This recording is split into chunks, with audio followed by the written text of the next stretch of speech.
My sister accused me of stealing our grandmother's jewelry when I was 22 years old, and my parents believed her over me without asking a single question. They cut me off completely. No calls, no holidays, no acknowledgement that I existed. 7 years later, that same jewelry turned up in my sister's own divorce paperwork, listed as an asset she'd been quietly appraising and hiding from her husband for over a year. And when the truth finally came out, my family didn't call to apologize. They called to ask me to co-sign a loan so my sister wouldn't lose her house. Before I get into this, let me know where you're listening from in the comments below. Hit like and subscribe if you believe the people who abandon you the fastest are always the first ones back when they need something from you. My name is Rachel, and I was 22 years old, living in a 900-square-foot apartment in Columbus, Ohio, working 2 jobs to pay off a marketing degree I wasn't using yet, when my whole family decided I was a thief. I need to back up further than that, because none of this makes sense unless you understand the shape of my family before that day. I grew up the second daughter in a house where the math never worked out evenly. My sister Danielle is 3 years older than me, and from the time I can remember, she was the daughter my parents pointed to when relatives asked how their girls were doing. Danielle made varsity cheer as a freshman. Danielle got a partial scholarship to Ohio State for dance team, though she ended up leaving the team after her sophomore year, a detail that somehow never diminished how often it got mentioned at family gatherings years later. Danielle married a man named Kyle Bristow the summer she turned 25, a wedding that cost my parents $18,000 they didn't really have, at a vineyard 45 minutes outside the city, with a live band and a dessert table longer than my first apartment's kitchen. I got good grades, too. I graduated 3rd in my class of 412. I worked at a frozen yogurt shop starting at 16, and by the time I was in college, I was managing the place, closing the books, doing the payroll the actual owner didn't want to deal with. I paid my own way through most of my tuition with scholarships and shifts. Nobody at a family dinner ever brought that up unprompted. It just wasn't the kind of thing that got mentioned. If Danielle got a B on a test, my mother would say she must have been distracted, poor thing, so much on her plate. If I got a B, my father would ask what happened. When I got accepted into the marketing program at my state school with a partial academic scholarship, a genuine accomplishment given how competitive the program was that year, my parents took us out to a chain restaurant to celebrate, and I remember the conversation drifting, within about 10 minutes, entirely toward Danielle's upcoming cheer regionals. My acceptance mentioned once, briefly, almost as an afterthought before the table's attention moved on. I don't think anyone at that dinner intended to diminish the moment. It just wasn't built to hold both of us equally, and by that point in my life, I'd stopped expecting it to. I remember one specific dinner. I was maybe 14, when I brought home a report card with 5 A's and 1 B+ in algebra. My father looked at it for a long time before he said anything, and what he finally said was, "This B+ was the teacher grading fair, or were you not focused?" Not congratulations on the 5 A's, just a question about the one grade that wasn't perfect. 2 weeks earlier, Danielle had come home with 2 C's and a D, and my mother had made her favorite dinner that night, chicken parmesan, and told her that high school was about more than grades, that Danielle had so much going on socially, and that mattered too. I want to be clear that I don't think my parents woke up every day and decided to love one daughter more than the other on purpose. I think it was quieter than that. I think Danielle was easy to be proud of in ways that photograph well, cheer competitions and dance recitals and prom court, and I was the kind of easy that nobody notices because nothing ever went wrong with me that needed managing. I paid my rent on time. I didn't call crying at midnight. I didn't need anyone to fix anything, so there was never a moment where my parents had to choose me actively over my sister. They just never had to, and I think that absence of ever being chosen quietly taught me, long before any of this jewelry business happened, that my safety in that family was conditional on staying invisible and useful. I remember a school project in 7th grade, a family tree assignment where we had to interview relatives about family history, and I threw myself into it, calling Grandma Aliner twice for extra detail, building an elaborate poster with photographs and handwritten captions. I got an A and a small mention in the school newsletter for the best project in my grade. When I brought the newsletter home, excited, my mother glanced at it for maybe 5 seconds before setting it on the counter and asking if I'd seen that Danielle had made the newspaper too that week for a cheer competition placement. I don't think my accomplishment was diminished on purpose. It simply never occurred to my mother that both things could be worth celebrating in the same conversation. There's a specific memory I keep coming back to from when I was around 10. Our family took one big vacation a year, always somewhere within driving distance because money was tight, and that year we went to a lake house for a week.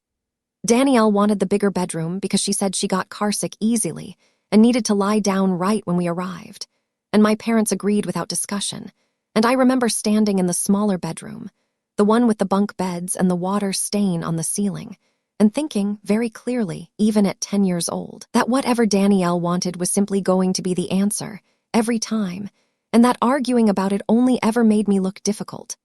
Another one, smaller but somehow just as clear in my memory, from a Christmas when I was maybe 12. Money was especially tight that year because my father's plant had cut overtime hours, and my parents had clearly agreed on a budget for gifts. Danielle got a leather jacket she'd been asking for months, something in the neighborhood of $80, wrapped carefully with a bow. I got a 3-pack of plain white t-shirts and a gift card to a bookstore for $20, practical things, the kind of gifts you give a kid who never asks for anything specific. I remember my mother saying, almost apologetically but not quite, that she just never knew what to get me because I never told her what I wanted, as if the absence of demands on my part was somehow a failure of communication on mine, rather than a reflection of how little space I'd learned to take up in that house to begin with. I don't say any of this to suggest my childhood was some unrelenting horror story. There were good days too, movie nights, my father teaching me to ride a bike in the church parking lot on Sunday afternoons, small ordinary happiness scattered throughout. But the pattern underneath all of it, the quiet, repeated math of whose comfort got prioritized, was consistent enough by the time I was a teenager that I'd stopped expecting anything different. And I think that early acceptance is exactly what made it possible for my parents to believe, so quickly and with so little evidence, that I was capable of stealing from my own dead grandmother. Once you've spent 18 years being the daughter who doesn't need managing, it becomes strangely easy for people to decide you're also the daughter capable of doing something quietly, secretly wrong, because nobody's really been paying close enough attention to know otherwise. Our grandmother, Alina, was my father's mother, and she was the one person in that family who saw me clearly. She lived 20 minutes from us in a small brick house with a garden she was fiercely proud of, tomatoes and roses mostly, and every Sunday when I was a kid, before Danielle started having conflicts with family time in high school, the two of us would sit on her back porch, and she'd tell me about her life. She grew up poor in West Virginia, married my grandfather at 19, and by the time she was 40, she had built, with him, a small hardware store that eventually became 2, then 3, before they sold the chain to a regional company and retired comfortable. She used to say that money doesn't remember who was kind to you, but people do, and you should act accordingly, a phrase she repeated often enough over the years that it eventually became something like a private motto between the two of us, one I still find myself returning to whenever I have to make a hard decision about who deserves my trust. She had a particular way of listening that I didn't fully appreciate until much later in life, giving whatever question I asked her full, undivided attention, never checking a phone or glancing at a television, treating a 10-year-old's curiosity about her childhood as seriously as she would have treated a business partner's question about inventory. I think that specific quality, being truly listened to by at least one adult in my life, is part of why I trusted my own perception of events so completely once the necklace accusation happened, even when nobody else in the family seemed willing to trust it alongside me.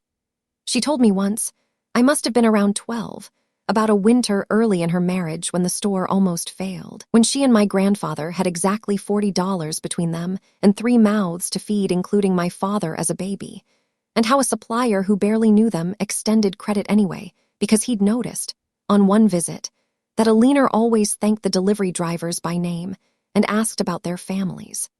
She said that supplier told her years later, once the business was thriving, that he'd taken a chance on them because of that one small habit, and Alina never forgot it. She said the lesson wasn't about being nice for a reward. It was that you never really know which small kindness is the one that comes back around, so you might as well mean all of them. By the time Danielle was in high school, she'd started finding those Sunday visits boring and would beg off with excuses about practice or homework, and eventually my parents stopped pushing her to come at all, which meant it became just me and Grandma Aliner most weeks. I don't think anyone in the family thought much of that arrangement at the time. In hindsight, I think it was the first real evidence I had that at least one person in that family valued my company for its own sake, not because I was easy to manage. She had a jewelry collection that wasn't flashy, but was real. A sapphire and diamond necklace her mother had smuggled out of a bad situation decades, before Aliner was even born, 3 rings that had been in the family since the 1940s, and a set of pearl and gold earrings my grandfather gave her on their 30th anniversary. She used to let me try them on when I was little, sitting at her vanity while she told me which piece came from where, watching my reflection in the mirror with a small, private smile, and she'd tell me, half joking, half not, that one day they'd be mine, because I was the one who actually asked her questions about her life instead of waiting for her to stop talking so I could leave. The necklace had the best story of all of them, and I only ever heard the full version once, the summer I turned 16. Aliner's mother, my great-grandmother, had grown up in a family with some means back in the old country before everything fell apart around the First World War, and when things got dangerous enough that the family made the decision to leave, she sewed the necklace into the lining of a coat rather than risk carrying it in a bag that could be searched or stolen at any of the crossings they had to make. Aliner said her mother wore that same coat, sapphire hidden inside it, through 2 different countries and a transatlantic crossing in steerage, and never once told anyone outside the immediate family what she was carrying until she was safely settled in West Virginia years later. Aliner said the necklace wasn't valuable to her because of the stones. It was valuable because it represented a woman deciding, under real danger, what was worth protecting and what wasn't, and choosing, every single day of that journey, to keep that choice private and safe rather than show it off or risk it. I think about that story often now, the idea of protecting something precious quietly, without needing anyone else's validation of its worth, and how differently my own family behaved with that same object 2 generations later, turning it into a public spectacle of suspicion and accusation instead of the quiet, private inheritance Aliner had always intended it to be. I was 21 when she died. Heart failure, quick, in her sleep, which was the only mercy in the whole situation. I got the call from my father at 6 in the morning, and I remember sitting on the edge of my dorm room bed for almost 10 minutes before I could make myself stand up, because some part of me had assumed, the way you do at that age, that she would just always be there on Sundays. I drove to her house that same morning before anyone else in the family arrived, using the spare key she'd given me 2 years earlier, specifically me, not Danielle, a fact I hadn't thought much about at the time, but that felt significant in hindsight. I stood in her kitchen for a while, just looking at things, her reading glasses folded on the counter, a mug from the night before still in the sink, the small chalkboard by the phone where she wrote her grocery list in handwriting I'd know anywhere. I ended up sitting on the back porch by myself for almost an hour before anyone else showed up, in the same chair I always sat in on Sundays, and I talked to her a little, out loud, alone, saying the things I wished I'd said more often while she was alive. The funeral was at the same church she'd been married in 58 years earlier. Danielle cried beautifully at the funeral, the kind of crying where people notice you and come comfort you, arms around her shoulders, tissues handed over. I want to say that without bitterness, because I think her grief was real, but I also noticed, even in the fog of losing someone I loved, that Danielle's crying was loud and visible, and mine was quiet, standing near the back of the reception hall by myself, holding a paper cup of lukewarm coffee, and nobody came over to check on me because I wasn't making a scene. And in my family, if you weren't making a scene, you apparently weren't hurting. 2 weeks after the funeral, my parents called a family meeting to go through Aliner's estate. She hadn't left an official will naming specific jewelry to specific people, which in hindsight was the single biggest mistake of this entire story, because it meant everything of value got treated as a communal pool that my parents, specifically my mother, got to distribute at her own discretion. The jewelry box sat on my parents' dining room table that day, an old cedar box with a small brass latch that Aliner used to keep on her dresser. My mother pulled pieces out one at a time and made decisions out loud, like she was doing us all a favor by thinking it through carefully. The pearl and gold anniversary earrings went to my mother herself, because she said Alina would have wanted her to have something to remember him by, meaning my grandfather, who had died a decade earlier, even though my mother and grandfather had never been especially close either. 2 of the 3 rings went to Danielle, because Danielle was getting married in 14 months, and my mother said it would be nice for her to have grandmother's rings incorporated somehow into her wedding, even though Alina and Danielle were never especially close, and Danielle had, by her own admission more than once, found visiting grandma kind of boring as a teenager. My Aunt Patty, the same aunt I'd later call for support and find none, was actually present at that estate meeting, and I remember her raising an eyebrow at my mother's reasoning about the rings, asking, mildly, whether it might make more sense to think about who Alina had actually spent time with rather than who had an upcoming event to plan around. My mother brushed the comment off, saying this wasn't about who visited more. It was about what would be meaningful going forward, and the room moved on quickly, the way rooms do when someone raises a fair point that's inconvenient to actually sit with. I remember appreciating that Patty had said anything at all, even though nothing came of it, and it makes the way she later refused to get involved in the necklace accusation sting even more in hindsight, because it proved she was capable of noticing unfairness when it was convenient and choosing silence when it actually mattered. I sat there quietly while this happened, the way I always did, and I remember thinking that this was such a strange inheritance ritual, deciding who deserved what based on who was getting married soonest, rather than who actually knew the woman these things belonged to.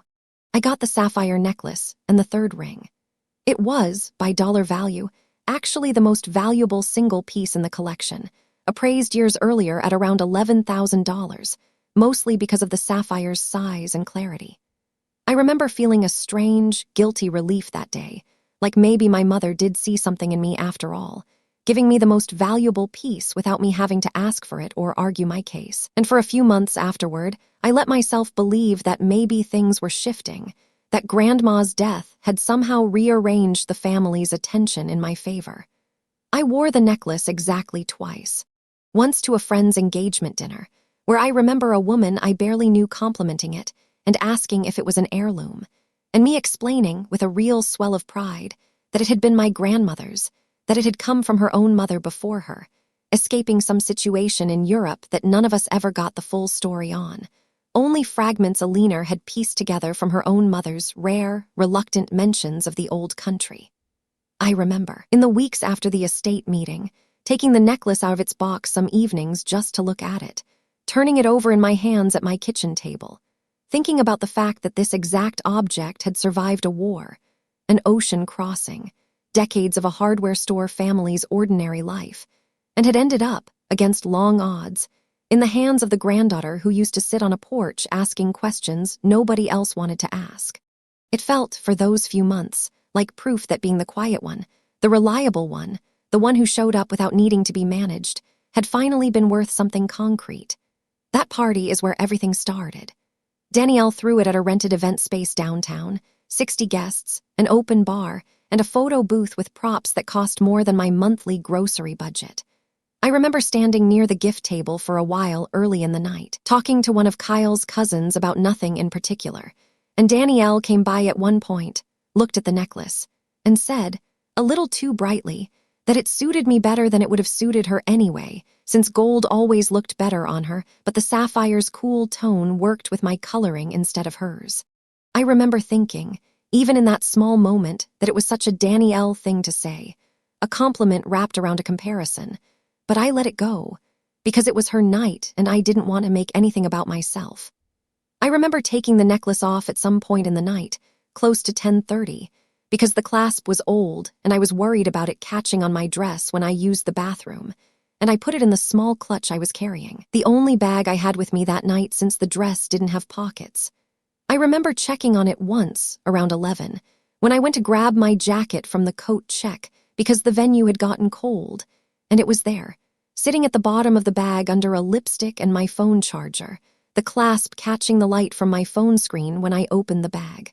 I left around midnight, said goodbye to Danielle and Kyle by the entrance, hugged a few cousins, and drove myself home because I'd only had one drink early in the night. I didn't check the bag again until I got home and set it on my kitchen counter, because why would I? And when I finally opened it up to take my jewelry off for the night, the necklace wasn't there. Just the lipstick, the charger, my keys, my phone. No necklace. I want to walk through exactly what I did over the next 48 hours, because it matters for what came later. And because I think it's important that this story include the part where I acted like an innocent person who genuinely lost something precious, not the part where anyone accused of anything typically behaves.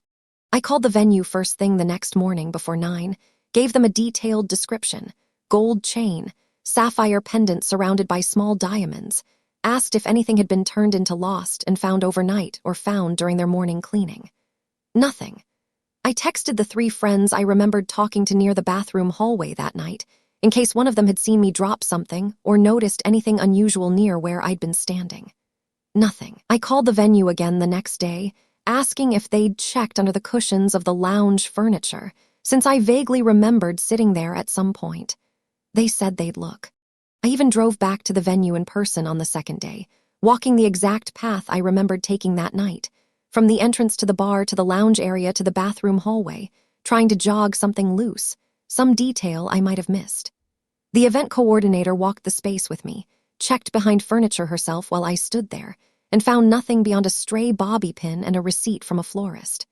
I remember thanking her, feeling a small, sinking realization settle in that whatever had happened to that necklace, it wasn't going to be solved by retracing physical steps alone. I retraced, out loud, on the phone with my mother that same week, everywhere I remembered standing that night, every conversation, every trip to the bathroom, trying to reconstruct a timeline in case it jogged something loose in my memory. She was quiet on the phone during that call in a way I read at the time as sympathy as her thinking hard alongside me. I know now it wasn't. 4 days after the party, my mother called and asked me to come to the house. Not asked, really, told me. I remember the specific wording because it was so unlike her normal texting cadence, which was usually casual, emoji-heavy, asking about my week. This was different. She said, "Your father and I need to talk to you and Danielle together. Tonight, don't make plans." I got there at 7, having spent the drive over wondering, with a kind of naive hope, whether they'd found the necklace and wanted to tell me in person as a nice surprise. Danielle was already sitting on the couch when I walked in, and she wouldn't look at me, which I noticed immediately, because Danielle always looked at me, usually to say something faintly condescending about my job or my apartment or my dating life. Some small comment delivered with a smile that made it hard to call out directly. My father was standing by the fireplace with his arms crossed, a posture I'd only ever seen him take before difficult conversations, and my mother sat in the armchair across from Danielle with her hands folded in her lap like she was about to deliver a verdict rather than have a conversation.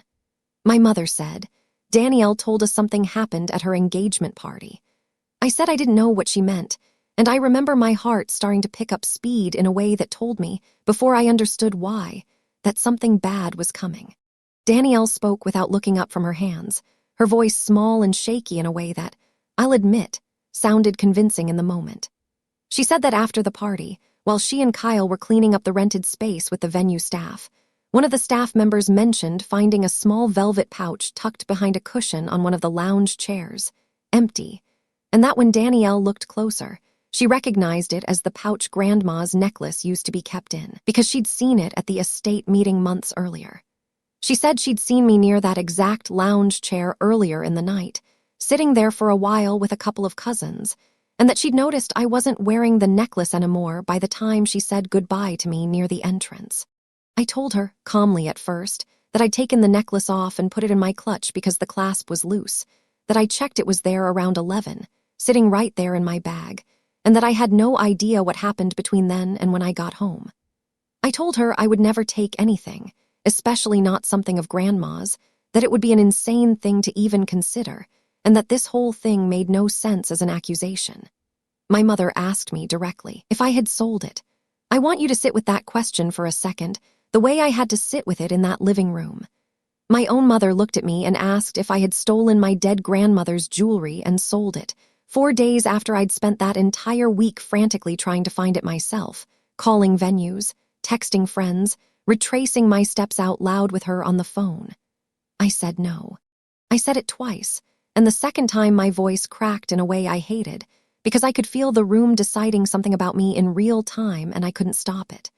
My father didn't say anything at all through any of this, which somehow felt worse than if he'd yelled, because his silence read, to me, as agreement with whatever conclusion the room was reaching.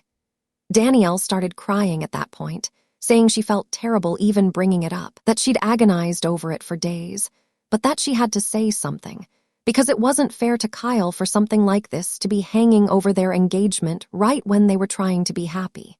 I remember asking, my voice shaking, why she'd agonized over it privately for days instead of just texting me the moment she noticed the necklace was gone, the same night, when a conversation might have actually solved something instead of festering into an accusation. She said she hadn't wanted to jump to conclusions, which struck me even then as a strange thing to say in the same breath as jumping directly to the conclusion that I'd stolen it. I asked if anyone had thought to check whether the pouch might have simply worked its way out of my clutch on its own, fallen behind the cushion when I set my bag down at some point in the night, while the necklace itself stayed safely zipped inside. Nobody answered that either.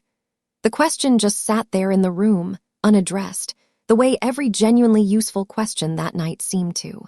I asked, more than once, why nobody had checked with the venue staff directly, why nobody had asked to see if the pouch had any other explanation, whether it might have simply fallen out of my bag when I opened it to check the necklace and gotten kicked under the cushion by accident while the necklace itself was still safely inside my clutch. Nobody answered that question. Nobody seemed interested in answering it. At one point, Kyle spoke up too, from where he was standing slightly behind Danielle, and said he thought it would be best for everyone if I just admitted what happened so the family could move past it, which was the moment I realized this wasn't really a conversation looking for the truth at all. It was a room that had already reached a verdict before I'd even walked in the door, and my job in that living room was only ever to confirm it, not contest it. I asked Danielle directly, looking right at her, whether she had actually seen me take the necklace off, whether she'd seen it happen with her own eyes at any point, and she admitted quietly that she hadn't, that it was more a feeling she'd had, a suspicion based on the pouch and the timing. I remember saying, as calmly as I could manage, that a feeling wasn't evidence, and my mother cutting in before Danielle could respond, saying that we didn't need to turn this into an interrogation, that the important thing was figuring out how to move forward as a family. The conversation had already moved past facts and into something else, something that felt, even then, more like a ritual than an investigation. 4 people deciding together what story they were going to believe, because it was easier than sitting with an unsolved mystery a month before a wedding. I left that house that night having said, I don't know how many times, that I did not take it. Nobody believed me. I could see it in the way my mother hugged me goodbye at the door, stiff, brief, her hand patting my back twice like she was consoling a stranger, like she was performing a hug rather than giving one. Over the next 3 weeks, the story calcified into fact inside my family without a single piece of new evidence ever appearing. My mother stopped answering half my texts, replies coming a day or 2 late, short, noncommittal. My father, when I called, would put my mother on the phone instead of talking to me directly, which he had never done before in my life, not once, and the shift felt like a small door quietly closing somewhere I couldn't see. Danielle posted, on her private social media that I was somehow still allowed to see, a vague caption about family being disappointing when you need them the most, paired with a photo of her and Kyle looking wistfully at a sunset, with enough context clues in the comments from mutual friends, asking if she was okay that anyone who knew our situation would understand exactly who she meant. There was a specific incident during that stretch that I still think about, a cousin's baby shower I'd already RSVP'd to attend before any of this started, 2.5 weeks after the living room confrontation. I debated for days whether to still go, and eventually decided I would, because I refused to let an accusation with 0 evidence dictate which family events I was allowed to show up to. I remember walking into that shower and feeling the room's temperature change slightly, conversations pausing a beat too long, my Aunt Patty finding a reason to refill a drink the moment I approached her. Nobody said anything directly to my face. Nobody had to. I stayed for exactly 45 minutes, long enough to not seem like I was fleeing, and then left, sitting in my car in the driveway afterward for a long time before I trusted myself to drive. I called an aunt on my mother's side during that stretch, My Aunt Patty, hoping for some outside perspective, someone who might ask the obvious questions nobody in the immediate family seemed willing to ask. Patty listened, and then said, gently but firmly, that she didn't want to get in the middle of it, that families needed to work these things out themselves. And I remember hanging up feeling more alone than before I'd called, because even the people one step removed from the accusation had already decided that staying neutral meant staying silent, which in practice meant siding with whoever was already believed. I tried one more person during that same stretch, my father's younger brother, my Uncle Dave, who had always struck me as more independent-minded than the rest of the family, less likely to just fall in line. I drove out to see him in person, actually, because I didn't trust myself to have this conversation over the phone without breaking down. He listened to the whole thing at his kitchen table, nodding along, and at the end he said he believed me, which felt like the first real relief I'd had in weeks. But when I asked if he'd say that to my parents, tell them what he'd just told me, he got quiet and said he didn't want to cause a rift right before Danielle's wedding, that it wasn't his place to get involved in his brother's household. I remember driving home that night understanding, for the first time really clearly, that believing me privately and being willing to say so publicly were two completely different things, and that almost nobody in my family was willing to do the second one, no matter what they actually thought in private. The final conversation happened almost exactly a month after the engagement party. My mother called and asked me to meet her for coffee, just the two of us, and I remember feeling a flicker of real hope in my chest, driving to that coffee shop, thinking maybe this was the moment she'd tell me they'd figured out what really happened, that a friend of Danielle's had confessed to grabbing it as a joke, that the venue had found it in a lost and found bin after all, that they were sorry for even doubting me for a month. Instead, she told me that given everything that's happened, she and my father had decided it would be best if I took some space from the family for a while, to let things settle.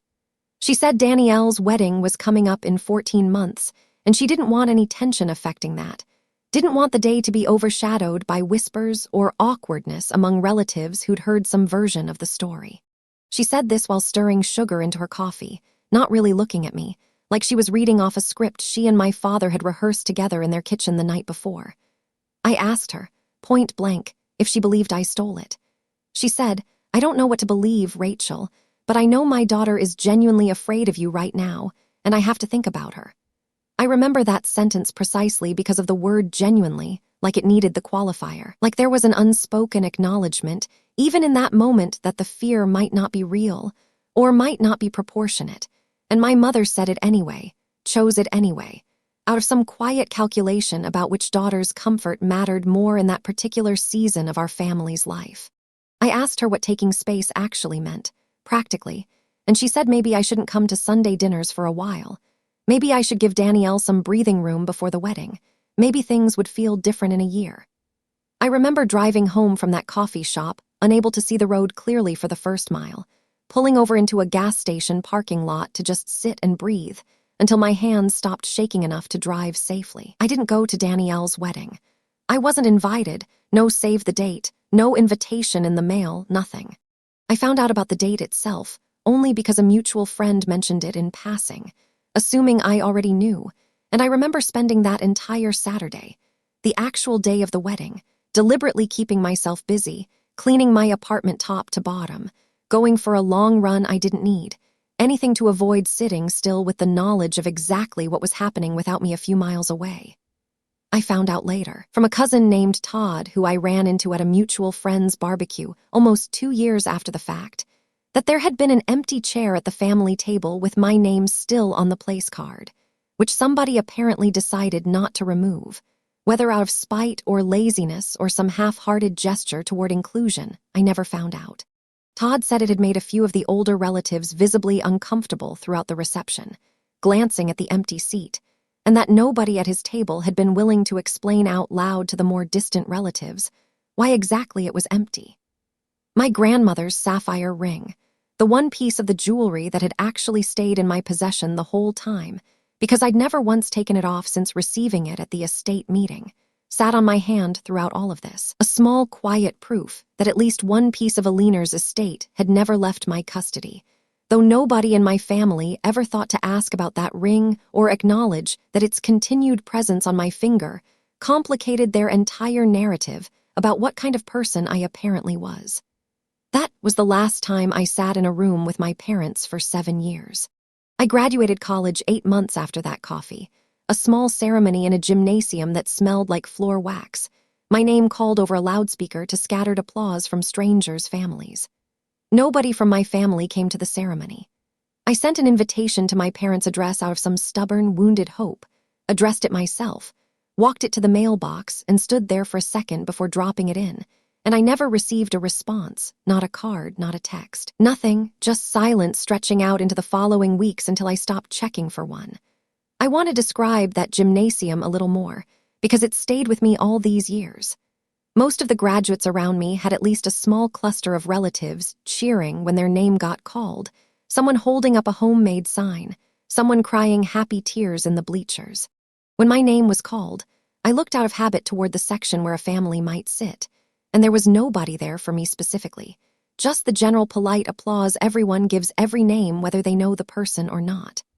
I remember walking back to my seat afterward and catching the eye of another graduate a few rows over, a woman I barely knew from one shared elective, who must have clocked something in my face, because she gave me a small, kind nod. The universal gesture of someone recognizing another person, going through something alone, in a room full of people who weren't. I moved into a slightly bigger studio a few months after graduation, my first apartment that wasn't chosen purely on the basis of being the cheapest available option near campus. And I remember the specific pride of buying my own furniture piece by piece over almost a year. A second-hand couch first, then a real bed frame instead of a mattress on the floor, then finally a small kitchen table, each purchase feeling like a tiny, private victory that belonged entirely to me. I found a job in digital marketing at a mid-sized agency in Columbus, starting at $38,000 a year. Low enough that I still worked weekend shifts at the yogurt shop for the first year just to keep my studio apartment and my used Honda running. One of the few genuine strokes of luck in that first year was a coworker named Sam who sat 2 desks away from me, a guy about my age who'd moved to Columbus from Pittsburgh for the job and didn't know anyone in the city either. We started grabbing lunch together out of pure logistical convenience at first, and it slowly turned into something closer to real friendship. The kind where you end up texting about nothing in particular on a random Tuesday evening. Sam never asked too many questions about why I never mentioned family the way most people casually do. And when I eventually told him the whole story, almost a year in, he just said, matter-of-factly, that it sounded like I'd been dealt a genuinely unfair hand, and that he was glad I had people around me now who could see that. It wasn't profound advice the way some of what Marion told me later would be, but it was steady, uncomplicated loyalty at a time when I badly needed evidence that such a thing existed outside of blood relation. I want to be honest about what those first 2 years alone were like, because the version of this story where I immediately thrived and never looked back would be a lie. And I promised myself when I started actually healing from this that I wouldn't lie about the hard parts just to make the ending feel cleaner. There were whole weekends in that first year where I genuinely didn't speak to another human being out loud, going from Friday evening to Monday morning with nothing but small talk with a cashier at the grocery store to break the silence. I remember specifically noticing, one of those weekends, that my own voice sounded strange to me when I finally used it again Monday morning, slightly rusty, like an instrument that hadn't been played in days. That kind of isolation does something to a person that's hard to explain to someone who hasn't lived through it, a specific flavor of loneliness that isn't about missing one particular person, but about missing the basic architecture of belonging to anyone at all. I cried more in that first year than I had in the rest of my life combined. Not dramatic, movie crying. Quiet, exhausted crying in my car in a grocery store parking lot because I saw a mother and daughter picking out birthday candles together, laughing about something, the daughter maybe 25, the age I would turn that year with nobody to call. I got sick badly that first winter, a flu that turned into a chest infection, and I remember lying on my apartment floor at 2 a.m. because it felt easier to breathe flat on my back than in bed, genuinely scared for a few hours about whether I should call an ambulance, with nobody to call to drive me anywhere even if I'd needed to go. I got through it alone, made myself soup I could barely taste, and slept for almost 2 days straight once the fever finally broke. It was the first time being truly alone in the world felt frightening rather than just sad. And I think that specific night is when I first started actively looking for people to build a real support system with, rather than passively hoping my family would eventually come back around on their own. A shift in mindset that ended up shaping almost everything good that happened to me over the following years. I developed a habit, which I'm not proud of checking Danielle's social media obsessively, sometimes 3 or 4 times a day, watching her post about her new house, a colonial in a nicer suburb than the one we grew up in, her promotion at the marketing firm where she worked, later her pregnancy announcement, an entire life happening in full public view while I existed as a footnote nobody in that family wanted to read anymore, a name that came up, if it came up at all, in hushed, careful tones. My first Thanksgiving completely alone, that first year, is a day I still remember in strange, sharp detail. I hadn't made close enough friends, yet at that point to have anywhere to go, and I couldn't afford a flight anywhere even if I'd had somewhere to fly to. So I cooked a small chicken breast for myself in my studio apartment, sat at a card table that also served as my desk, and watched a parade on a small television I'd bought secondhand. I remember calling my old high school best friend Jenna that afternoon, not even really to talk about anything specific, just to hear another human voice on a day that felt engineered to remind you exactly who was missing from your table. She could hear it in my voice and stayed on the phone with me for almost 2 hours, and I've never forgotten that kindness, small as it might sound, because it was one of the first times someone outside my blood family chose to show up for me without being asked twice. My 23rd birthday, a few months later, was almost as hard. I'd always associated my birthday with a specific ritual growing up, my mother making the same yellow cake with chocolate frosting every year without fail. And that year, for the first time in my life, nobody made me a cake, nobody called, nobody remembered at all as far as I could tell. I bought myself a small cake from a grocery store bakery, the kind with a plastic dome lid, and ate a slice alone at my kitchen table before work. And I remember thinking, with a kind of exhausted clarity, that if I wanted birthdays to feel like something worth celebrating going forward, I was going to have to be the one who made that happen for myself, because waiting on my family to remember clearly wasn't a plan anymore. There was also a stretch, about 8 months into that first year, when my car's transmission started failing right as a client project at work went through a rocky patch, and I remember doing the math on a legal pad at my kitchen table. Rent, the repair estimate, my remaining savings, realizing I was going to have to choose between fixing the car properly or falling behind on rent that month. I ended up doing the repair in installments through a shop that let me pay half up front, walking or taking the bus to work for almost 3 weeks while I saved the rest, telling nobody at the office what was going on because I didn't want pity. And I remember thinking, on one particularly cold bus ride, that a single phone call to my parents asking for a $500 loan probably would have solved the whole problem instantly, and that I would rather freeze at a bus stop than make that call and give them one more chance to make me feel like I owed them something. There was a specific week, maybe 18 months in, when I found out through that same social media habit that my parents had thrown Danielle a baby shower, 40-some people, a whole gender reveal cake, and seeing the photos of my mother laughing in the background of someone else's celebration, looking healthier and happier than I'd seen her in years, was one of the lowest points of that entire stretch. I remember calling in sick to work the next day, the only time I ever did that for something that wasn't physically wrong with me, and just lying on my apartment floor for most of the afternoon. Around the 3-year mark, there was a big extended family reunion, the kind my grandmother Alina used to organize herself back when she was alive, a tradition that had continued without her at a park pavilion every other summer. I found out about it because a second cousin I was still friendly with posted photos, 40-some relatives, a banner, a table of potluck dishes, and when I texted her afterward, carefully, just to ask how it went, she mentioned, almost in passing, that she'd assumed I wasn't coming because of everything with Danielle, that she didn't realize I hadn't even been told about it. That was the moment it really landed for me that this wasn't just my parents and my sister anymore. It had become an entire family's quiet, unspoken agreement, an assumption everyone had absorbed without anyone actually having to explain it out loud, that I simply didn't belong at these things anymore. I want to tell you about the moment things started to turn, because it wasn't dramatic, it was small, and it came from someone who owed me nothing. Her name was Marian Castellano, and she was my direct manager at the agency. A woman in her late 50s who'd built her entire career from an entry-level copywriting job with no college degree at all, working her way up through 3 different agencies over 30 years.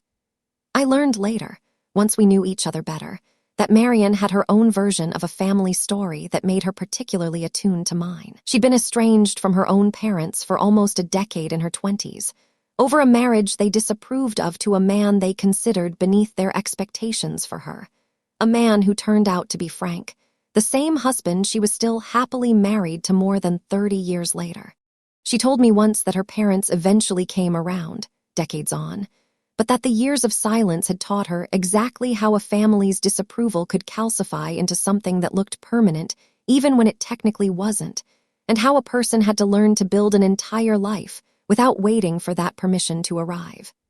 About a year and a half into my time there, she pulled me into her office after noticing I'd stayed late 3 nights in a row finishing a client deck that wasn't even technically my responsibility, sitting alone at my desk long after everyone else had left. She didn't ask about the work. She asked what was going on at home that had me avoiding it so hard I was burying myself in a job past 6 every night, week after week. I don't know why I told her the truth. Maybe because she asked in a way that expected an actual answer instead of a polite deflection, leaning back in her chair, waiting, not filling the silence for me. I told her the whole thing, the necklace, the accusation, the silence, all of it, sitting in a small office with the door half closed while my coworkers packed up around us in the hallway. She didn't tell me my family would come around. She didn't offer easy comfort or platitudes about blood being thicker than water. She said something I've thought about almost every day since. She said, "The people who love you the least will always be the fastest to believe the worst about you, because believing you're guilty is easier than admitting they never really knew you, or never really tried to." Marian became something between a mentor and, eventually, close to family, in the years that followed. She started inviting me to her house for holidays when she found out, almost by accident, that I was spending them alone, and her husband Frank made a turkey every Thanksgiving that I looked forward to more than I'd looked forward to any holiday meal growing up. She taught me things about the business that weren't in any training manual: how to read a client who was about to walk before they said a word, how to push back on a bad brief without burning a relationship, how to actually value my own work instead of apologizing for taking up space in a room or a meeting. There's one specific moment with Marian I still think about often. About 2 years into working under her, the grocery chain account, our biggest client at the time, was on the verge of walking after a campaign I'd built underperformed badly in its first month, and I remember sitting in Marian's office fully expecting to be pulled off the account or worse. Instead, she asked me to walk her through exactly what I thought had gone wrong, not defensively, just curiously, and when I laid it out, she pointed at one specific targeting decision I'd made and said, "That's not a failure. That's data. Now go fix it and show them you know how to adapt when something doesn't work the first time."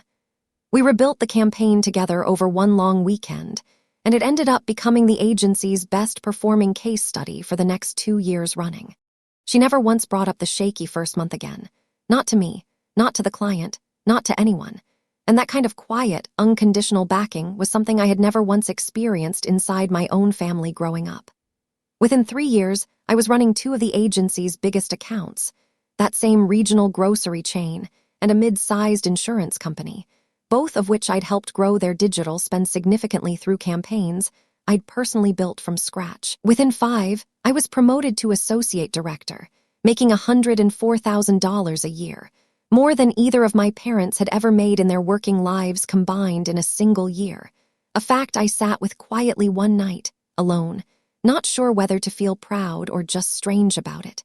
The day I got promoted to associate director, 5 years into my time at the agency, I remember sitting in Marian's office afterward, and she pulled out a bottle of champagne she'd apparently had chilling in a small office fridge for a week, confident the promotion committee would approve it.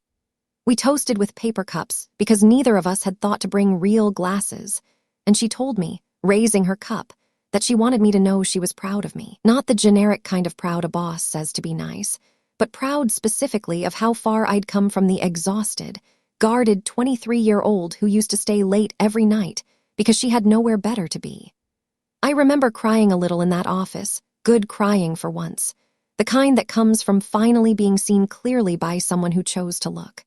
I bought a townhouse in a neighborhood called Clintonville, put 20% down from savings I'd built almost entirely by living far below what my new salary would have allowed, driving the same used Honda for years past when I could have afforded something nicer, cooking most of my meals instead of eating out. I remember sitting in the closing office signing papers, my hand cramping from how many signatures a mortgage requires, and feeling, for the first time, like I had built something entirely on my own, brick by brick, that nobody could take credit for or take away from me. Sam helped me move in that weekend, and Marion and Frank came by that first night with a housewarming casserole, and I remember standing in my empty living room surrounded by cardboard boxes, looking at the people who'd shown up for me, and thinking that this, whatever this was, functioned more like a family than the one I'd been born into ever had. I started therapy in year 3, which I credit as much as anything for the fact that I'm able to tell this story now without my hands shaking. My therapist, a woman named Priya, helped me understand something that took me a long time to accept, which is that my parents' silence wasn't a mystery I needed to solve. It was a decision they made, repeatedly, every single day they chose not to pick up the phone or send a text or acknowledge a milestone. And decisions like that, repeated over years, tell you everything about a person's priorities whether they ever say it out loud or not. She had me write a letter to my parents once early on, not to send, just to get the full weight of it out of my body and onto paper, and I remember crying through most of it and feeling lighter afterward in a way I hadn't expected. One of the most useful things Priya ever gave me was a reframe around the word family itself. I'd grown up believing, the way a lot of people do, that family was an automatic category, that blood relation obligated a certain baseline of loyalty regardless of behavior. She challenged that directly in one session, asking me to describe what family actually meant to me in terms of function rather than title, who shows up, who tells the truth even when it's inconvenient, who remembers your specific fears and needs without being reminded. When I answered honestly, the list of people who fit that functional definition included Marion and Frank, included Jenna, included, by that point, Diego, and did not include my parents or my sister, no matter how many holidays we'd technically shared as children. That distinction, between family as a biological fact and family as an earned, ongoing practice, became one of the most stabilizing ideas I carried through the rest of that decade. She also had me do a specific exercise around the 6-month mark of our work together, asking me to write down every single time, across my entire life that I could remember, when my parents had chosen Danielle's comfort over my legitimate need, not to wallow in it, but to actually see the pattern laid out in front of me instead of experiencing each instance as an isolated, forgivable exception. The list ended up being almost 4 pages long, handwritten and seeing it all in one place: the Christmas gifts, the lake house bedroom, the report cards, the wedding I wasn't invited to, was the first time I truly understood that the necklace accusation wasn't some bizarre, out-of-character betrayal. It was simply the largest, most consequential instance of a pattern that had been running underneath my entire childhood the whole time. I dated during those years too, nothing that stuck long-term at first, but one relationship, with a man named Diego who worked in architecture, lasted almost 2 years, and he was the first person outside of Marion and my therapist who I let fully into what had happened. We met at a mutual friend's housewarming, and I remember being drawn to how much he asked questions and actually listened to the answers, a habit that reminded me, in a strange way, of sitting on Grandma Aliner's porch as a kid. I told him the whole story on our 4th date, expecting it to scare him off the way I half expected it to scare everyone off, but instead he just asked good, careful questions, wanting to understand the shape of it rather than immediately offering advice about fixing it. He asked, at one point that night, what had happened to the ring, and when I showed him, still on my hand, he held my hand for a long moment just looking at it, and said it was strange and a little beautiful that the one object nobody had ever accused me of touching wrongly was the one I'd kept closest the entire time. We took one big trip together, to the Smoky Mountains, over a long weekend in our second year, and I remember standing on an overlook with him, feeling, for maybe the first time since everything happened, like my life belonged fully to me and not to some ongoing court case in absentia that my family had never bothered to actually try. He once asked me gently, over dinner on our anniversary, if I'd ever considered reaching out again, just to try, just to see. I told him the door had never actually been closed by me. It had been closed by them, and slammed, deliberately, over a piece of jewelry and an unwillingness to ask a single hard question. And I wasn't going to spend my life standing outside it knocking on wood that had already been nailed shut from the other side.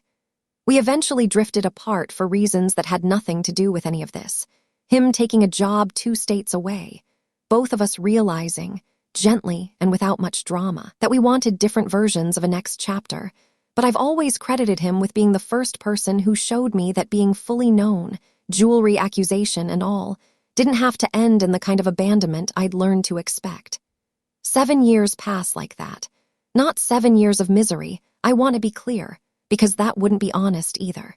7 years of a life I built, brick by brick, without a support system that most people take for granted, birthdays with Marion and Frank instead of my parents, holidays with friends I'd made who became something like chosen family, promotions and small victories I had to learn to celebrate for myself because there was nobody else keeping score.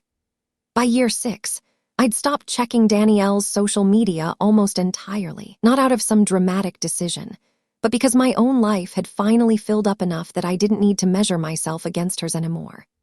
I traveled a little, took a solo trip to Portland the same summer I turned 28, sat in coffee shops by myself reading, something that would have felt unbearably lonely 5 years earlier, and instead just felt peaceful, evidence of exactly how far the ground under me had shifted. I started mentoring a junior hire at the agency myself that year, a 22-year-old named Priya, coincidentally sharing a name with my therapist, and I remember recognizing in her some of my own younger instinct to overwork and over-apologize, and taking real satisfaction in gently steering her away from habits that had cost me years to unlearn. And that made every single piece of it feel earned in a way I don't think I'd trade back even if I could, even knowing everything that came after. The call came on a Tuesday in March, a little after 6 in the evening, right as I was starting dinner. I almost didn't answer it, because the number was my cousin Melissa's, and Melissa and I hadn't spoken in probably 4 years, not out of any conflict, just the natural drift of a family that had quietly decided I didn't exist anymore, the kind of drift where nobody makes a decision, it just happens by omission. I answered mostly out of surprise, standing at my stove with a wooden spoon still in my hand. Melissa's voice was strange, careful, like she was working up to something she'd rehearsed on the drive to wherever she was calling from. She said she needed to tell me something before I heard it from anyone else, and that she felt like I deserved to know given everything that happened with the jewelry thing, a phrase that still, 7 years later, made my stomach tighten reflexively. Danielle and Kyle were getting divorced. Not the detail that mattered, on its own, though I remember feeling a small, complicated jolt hearing it. Not satisfaction exactly, just the recognition that everyone's life keeps moving whether or not you're invited to watch. Melissa filled in a little of the background first, almost like she needed to work up to the actual point, telling me that things had apparently been rocky for a couple of years, that there'd been an affair on Kyle's side according to family gossip, that the split had gotten nasty fast once lawyers were involved. I remember standing at my stove, turning the burner off entirely at some point without even thinking about it, sensing that whatever she was building toward needed my full attention. What mattered was the reason Melissa was calling, the reason this particular piece of news had traveled all the way back to me after 4 years of silence between us. Danielle's divorce had gotten ugly, financially, the kind of divorce where both sides hire aggressive lawyers and every asset gets scrutinized.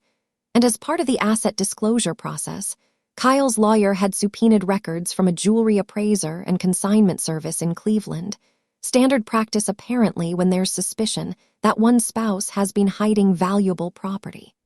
And in those records, dated almost 6 years earlier, less than a year after the accusation against me, was an appraisal and partial consignment listing for a sapphire and diamond necklace matching, in the appraiser's own written description. The exact piece that had gone missing from Danielle's engagement party. Danielle had never sold it outright, according to what Melissa had heard from another cousin who'd heard it from an aunt who'd apparently seen part of the disclosure documents during some family conversation about the divorce. She'd had it appraised, apparently testing what it was worth, maybe considering selling it, then decided to keep it and simply never wear it publicly, tucking it away for years in some drawer or safe deposit box, presumably because reappearing with it would have raised exactly the kind of question that eventually did surface anyway.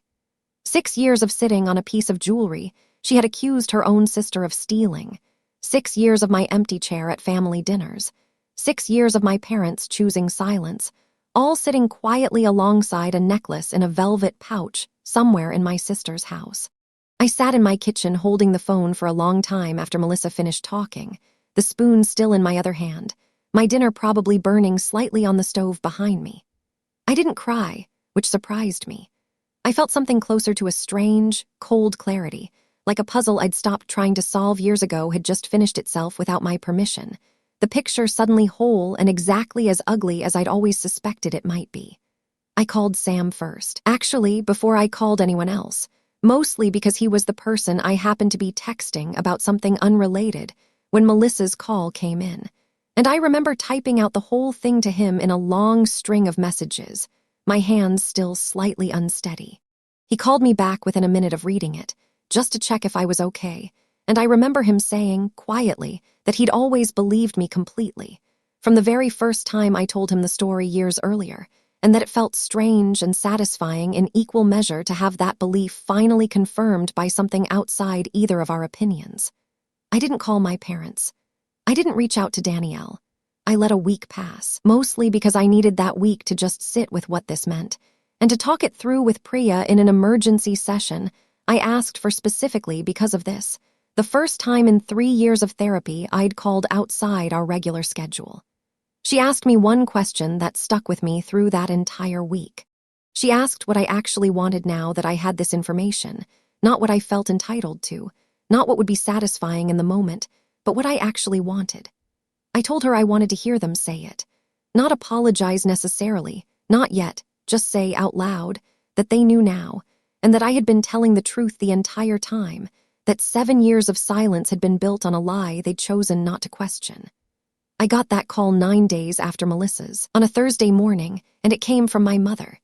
Her voice sounded different than I remembered, older, thinner somehow, and there was a long pause before she said anything beyond hello, long enough that I almost asked if she was still there. She said she needed to talk to me about something that had come up regarding Danielle's divorce, and asked if she could come by, or if I'd come to the house, like the previous 7 years hadn't happened, like this was a normal request between people who talked regularly.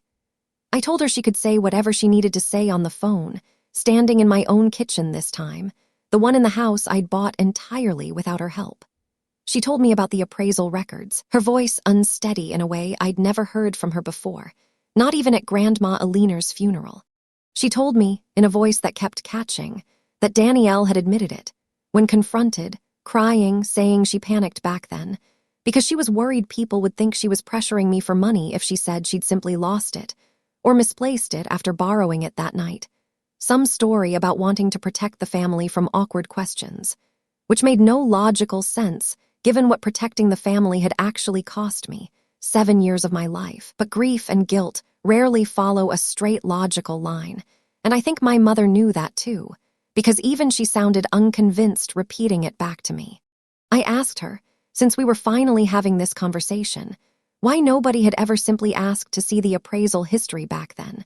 Why in a full month of accusations nobody had thought to check whether the necklace had actually been sold or pawned anywhere nearby, which would have been the obvious first step if anyone had actually wanted to find the truth instead of just settle on the easiest story. She was quiet for a long moment before admitting that it honestly hadn't occurred to any of them, that once Danielle said what she said, everyone had simply moved into problem-solving mode around protecting the wedding timeline, instead of investigating mode around figuring out what had actually happened.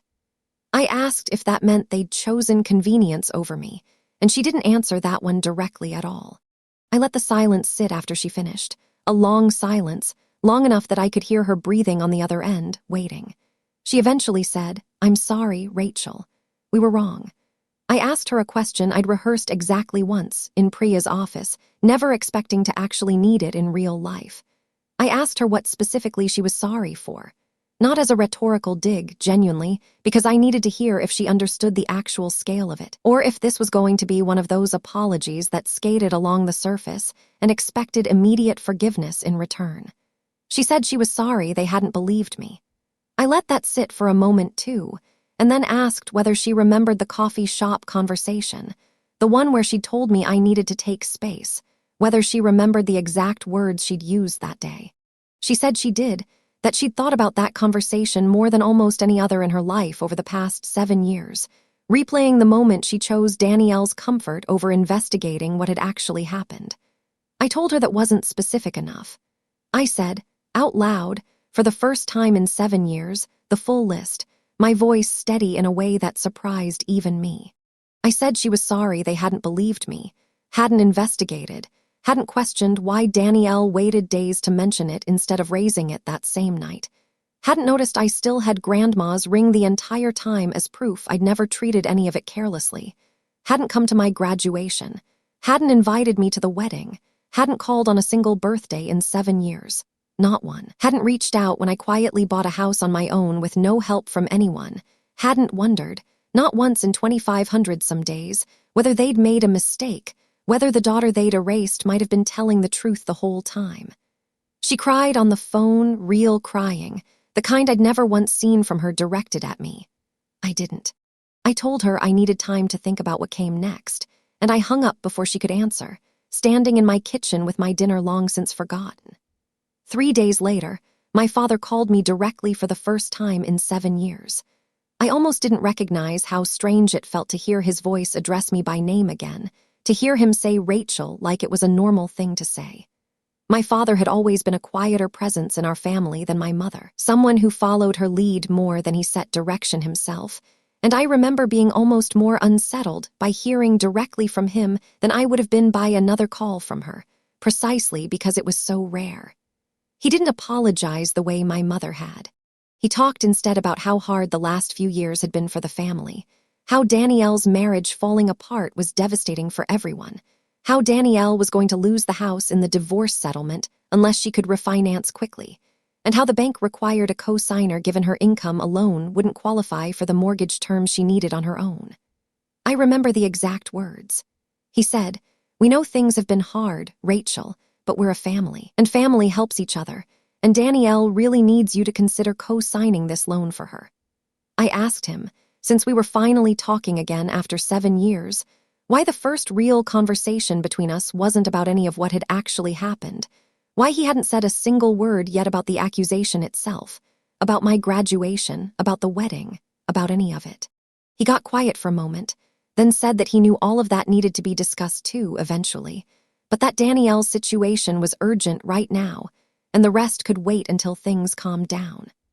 I remember sitting with that answer for a long moment, understanding, with a kind of cold clarity, that even now, with the truth fully out in the open, my father's instinct was still to prioritize whichever daughter had the more pressing need in front of him, exactly the same instinct that had governed our entire childhood. He mentioned, almost as an aside, that Danielle had 2 kids now, a boy and a girl, neither of whom I had ever met, ages 4 and 2, and that losing the house would be hard on them too, on their stability, moving them somewhere smaller in the middle of a divorce. I felt that detail land somewhere complicated in my chest, a niece and nephew who didn't know I existed, who would grow up with some vague, unexplained sense that their Aunt Rachel was a subject nobody talked about at dinner. 7 years of silence, and the very first favor requested the moment the truth surfaced wasn't an apology tour or an attempt at repair. It was a loan application, a financial ask, the same week I'd finally heard my mother say the word sorry for the first time. I told him I needed to think about it. He said Danielle didn't have much time, that the bank needed an answer within 2 weeks, that the whole thing was time-sensitive. I told him I'd let them know, and I hung up feeling something harden in my chest that hadn't been there before that call. I want to tell you what the next 2 weeks actually looked like inside me, because I think that's the part people skip over in stories like this, jumping straight to the satisfying confrontation without the messy middle where you're actually deciding what kind of person you're going to be. Part of me, a real, honest part, wanted to do it. Not for Danielle, not really. For the fantasy of being the bigger person, of finally being the one my parents needed instead of the one they discarded. Of proving, spitefully, that I could have been trusted with far more than a piece of jewelry the entire time. That their 7 years of doubt had been not just wrong, but almost laughably small compared to what I'd actually become. I think a lot of people who have been hurt like this carry that same temptation.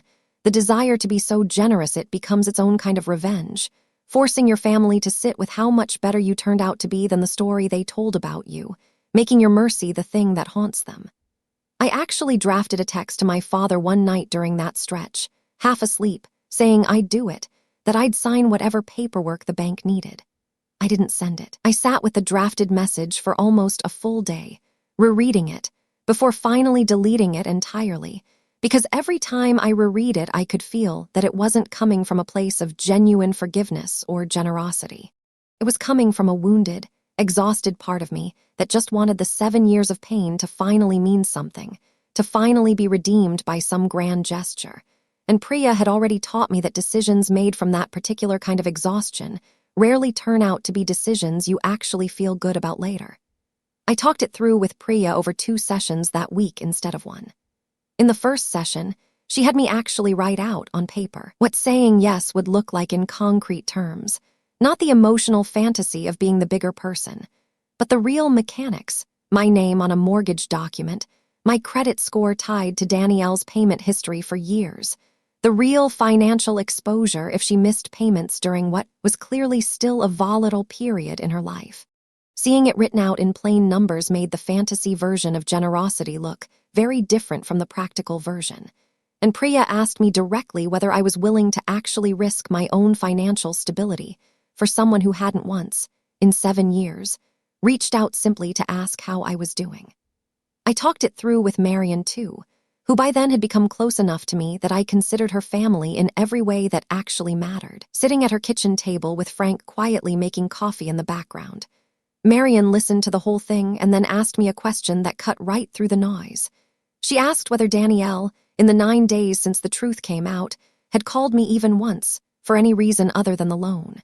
She hadn't.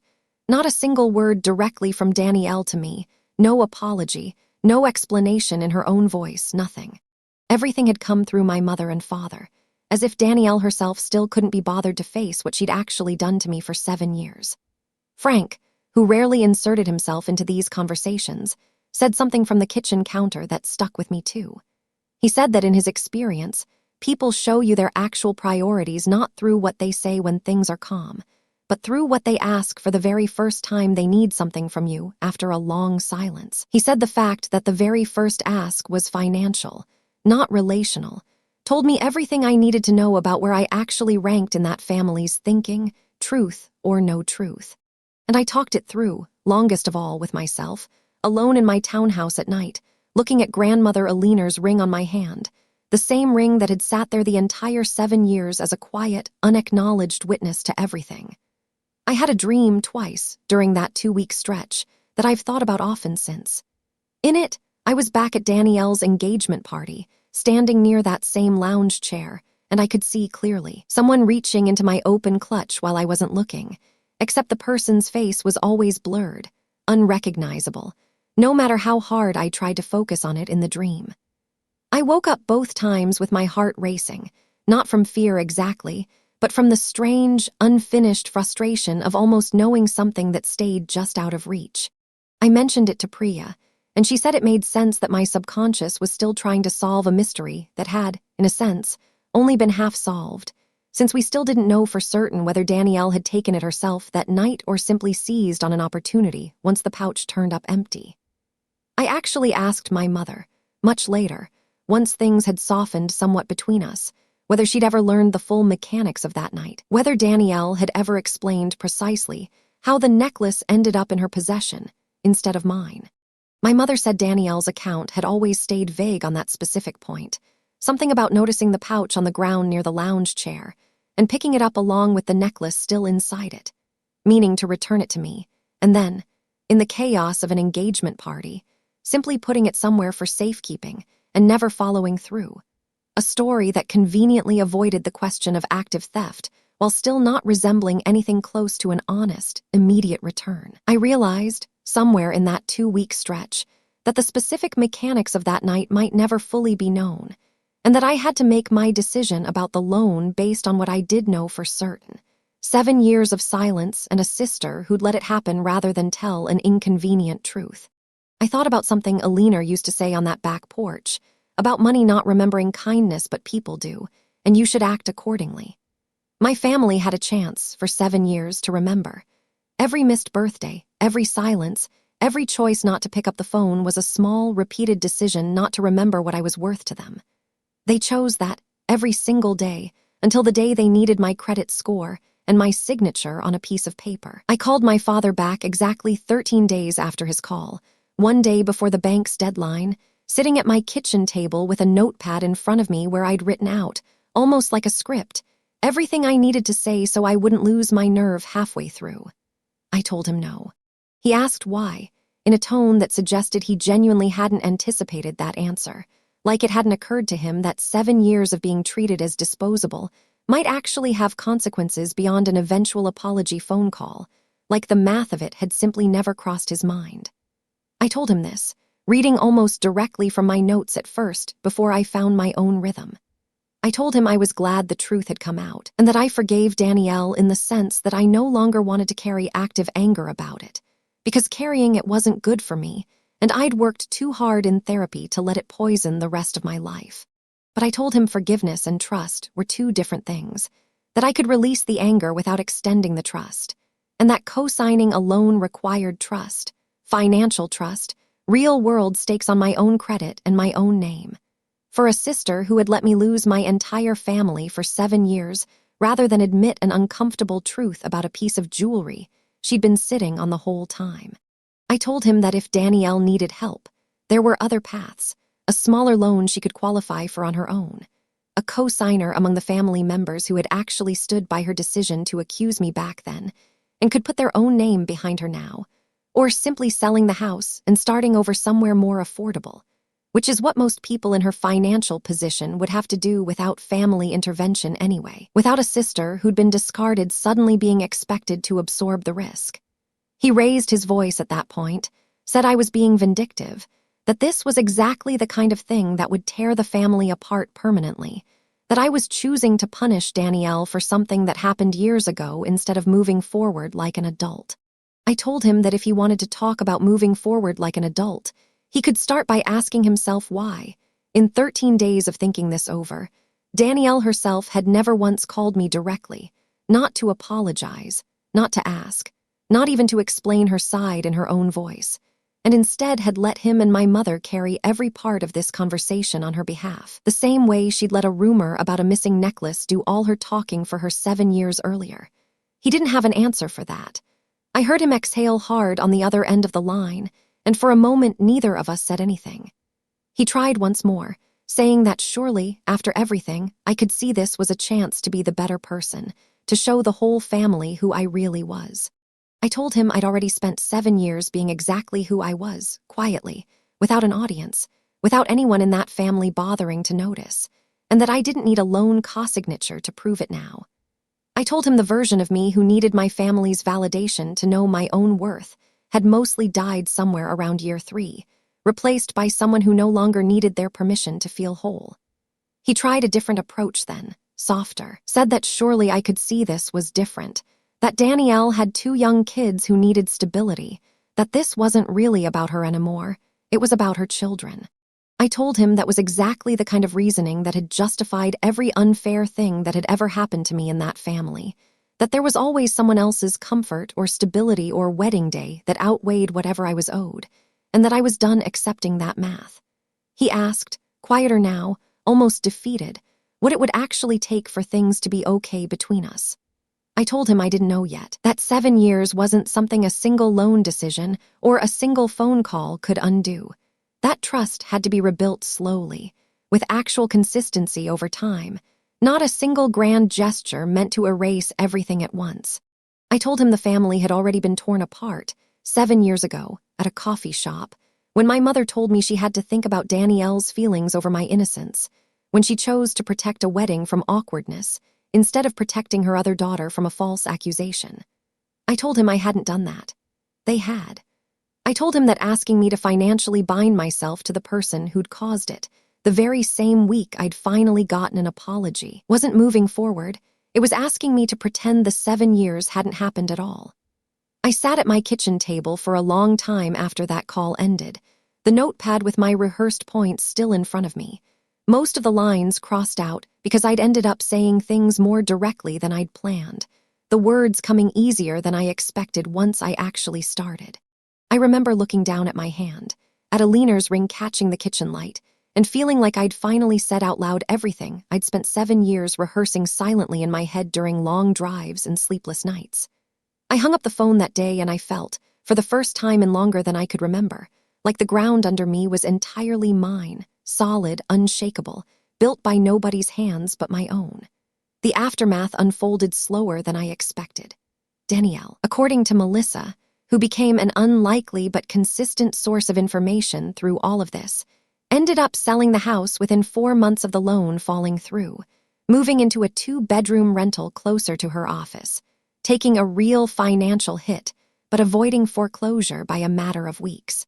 My parents apparently offered to help cover her moving costs themselves, dipping into savings I knew they didn't have much of, which I heard about secondhand with a kind of distant, almost clinical interest rather than the sharp anger it might have provoked 7 years earlier. It struck me, hearing it, that they'd never once offered me anything like that kind of help, not moving costs, not a loan co-signed, not even a graduation gift, in all the years I'd been building my life without them. Danielle kept the 2 kids most of the time in the custody arrangement, with Kyle taking them every other weekend, and Melissa mentioned, gently, that Danielle had gone back to living paycheck to paycheck in a way she hadn't experienced since her early 20s, the marketing job alone not quite covering what the household had run on with 2 incomes. I felt, hearing all of this, less satisfaction than I expected to, honestly. Mostly I felt a kind of tired confirmation that the version of Danielle who'd been willing to sacrifice her sister's entire relationship with their parents, rather than admit an inconvenient truth, was the same version of Danielle who'd apparently been willing to sit on $11,000 of jewelry for 6 years rather than have an uncomfortable conversation. The same avoidance instinct playing out again and again in different rooms of her life. Melissa mentioned once, almost a year later, that Danielle had started therapy herself, something none of us would have predicted growing up, since our family had always treated therapy as something other, more troubled people needed. I felt a small, genuine flicker of hope hearing that, not because it changed anything between us immediately, but because it suggested Danielle might eventually do the kind of reckoning with herself that I'd already done years earlier, the kind that might, someday, make an actual rebuilt relationship between us possible, instead of just theoretically available. My mother reached out twice more over the following months, careful, tentative messages, asking if I'd consider seeing her for coffee again, just to talk, no expectations attached this time.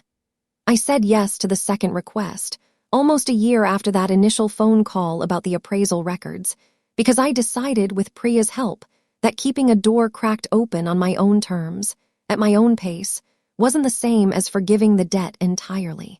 It was just refusing to let their mistakes define the shape of the rest of my life, refusing to let 7 years of hurt calcify into a permanent identity I'd carry forward forever. That coffee was different from the one 7 years earlier. She didn't stir her sugar and avoid my eyes this time. She told me, plainly, hands wrapped around her cup like she needed something to hold onto, that she thought about that living room conversation more nights than she could count, replaying it, wondering what would have happened if she'd asked one more question that night instead of accepting Danielle's version so quickly. She said she understood if I never fully trusted her the way I used to, and that she wasn't asking me to, not yet, maybe not ever. She said she just didn't want to lose whatever time was left without at least trying to earn something back. She asked about my life then, genuinely, in a way she hadn't in years, asking about my job, about the townhouse, about whether I was seeing anyone. I told her about the promotion, about Marion and Frank, about Sam, watching her face as I described an entire support system she had no part in building. She teared up at one point, saying she was glad I hadn't been as alone as she'd feared, and also, I could tell, quietly grieving the years she'd missed of a life that had clearly gone on without her. I asked her, near the end of that coffee, whether she'd ever actually said any of this to Danielle, whether Danielle understood the full weight of what those 7 years had cost me, or whether it was still being treated as some unfortunate misunderstanding that had resolved itself once the paperwork surfaced. My mother admitted, a little uncomfortably, that those conversations with Danielle had been harder to have, that Danielle tended to get defensive and change the subject whenever it came up, framing it as ancient history that didn't need constant revisiting. I remember hearing that, a strange confirmation of something I'd already suspected, that my mother's growth in this whole process had genuinely outpaced Danielle's, that the daughter who caused all of this had done the least amount of actual reckoning with it. We met for coffee a handful more times over the following year, each one a little easier than the last, and eventually she started coming to my townhouse instead, sitting at my kitchen table where I'd once sat alone, deciding what kind of person I was going to be. My father took longer, and our relationship remains more distant even now, mostly logistics and pleasantries, though he did eventually say, almost a year and a half after that first apology call, that he wished he'd asked more questions back then, which was as close to a direct admission as I think he's capable of giving. I haven't rebuilt what I had with Danielle, not really, and I'm not sure I ever will, and I've made peace with that possibility over the past year. We've exchanged maybe a dozen brief, awkward texts, nothing resembling the closeness we never really had to begin with even before any of this. She did, once, send a longer message, admitting she'd been jealous of how easily I seemed to move through the world without needing anyone's approval, and that some ugly, unexamined part of her had wanted, even if she never said it to herself directly, for something to finally go wrong for me the way things never seemed to. I appreciated the honesty more than I expected to, but appreciating honesty and rebuilding a relationship are two different things, and I've let that one stay exactly where it is for now. But I've slowly, carefully, let my parents back into small parts of my life, on my terms, watching closely whether their actions actually match the apology over time, because words are cheap, and 7 years of silence taught me exactly how cheap they can be when they're not backed by anything real. I called Marion the same evening I hung up on my father after saying no to the loan, and she came over with Frank and a bottle of wine, and we sat in my living room, the same one I'd furnished piece by piece over years, and she told me she was proud of me in a way that felt different from the pride at my promotion, quieter, more serious. The pride of watching someone hold a genuinely difficult line instead of caving to the easier, more socially rewarded choice. Sam texted me that same week, once I'd told him the short version, just to say he thought I'd made the right call, and that it took real strength to say no to people who'd spent 7 years teaching me that my needs came last. I slept better that night than I had in the 2 weeks leading up to it. A deep, dreamless sleep. The first real proof that I'd made a decision I could actually live inside of rather than one I'd have to keep defending to myself at 3 a.m. for years afterward. I still wear Grandmother Alina's ring every single day, through every season since, in every job interview and every ordinary Tuesday and every hard conversation that came after. It's the one piece of this entire story that never needed correcting, because I never touched anything that wasn't mine to begin with, and I think that's the quiet thesis of everything I just told you. The people who are quick to believe the worst about you rarely do it because of evidence. They do it because it's convenient, because believing the easy story means they don't have to sit with harder questions about their own choices, and convenience reveals exactly how much a person actually values you the moment the truth becomes inconvenient right back. I think about Alina a lot, telling me on that porch that money doesn't remember kindness, but people do. I'd add one thing to that now, after everything. People don't just remember kindness. They remember exactly how quickly you were willing to believe the worst about them too, and that memory tends to outlast every apology that comes after it, no matter how sincerely it's eventually offered. Edit. A lot of you are asking whether I regret not co-signing that loan, given that it was ultimately my sister's home on the line, not just some abstract financial decision. I don't regret it. I think there's a difference between compassion and enabling a family that discarded you the first time trust actually mattered, and I'm not interested in learning that lesson twice, no matter how much guilt gets aimed my way for holding that line. Edit 2. Several people in the comments are saying I should have cut my parents off completely even after the truth came out, that letting them back in at all makes the last 7 years meaningless. I understand that position, and some days I even agree with it. But I've decided that my healing doesn't have to look like anyone else's, and slow, careful, conditional trust on my own terms feels like the version of peace that actually works for me, even if it's not as satisfying as a clean, dramatic ending where every door stays shut forever. Edit 3. A few people have asked what happened to the sapphire necklace itself, whether Danielle ever offered to return it once everything came out. She did, actually, through my mother, a stiff, formal offer relayed secondhand rather than anything Danielle said to me directly. I told my mother to tell her to keep it, not as a gift, and not because I didn't still think of it as rightfully part of what Alina had wanted split fairly. I said no because I didn't want that specific object anywhere near my life anymore, its very presence a reminder of exactly how easily it had been used against me, and because some part of me wanted Danielle to keep looking at it, in whatever drawer she kept it now, and remember precisely what it had cost both of us. So I'll ask you the same thing I've asked myself every day since that phone call. If the people who abandoned you the fastest came back the moment they needed something from you, would you give it to them? What would you have done?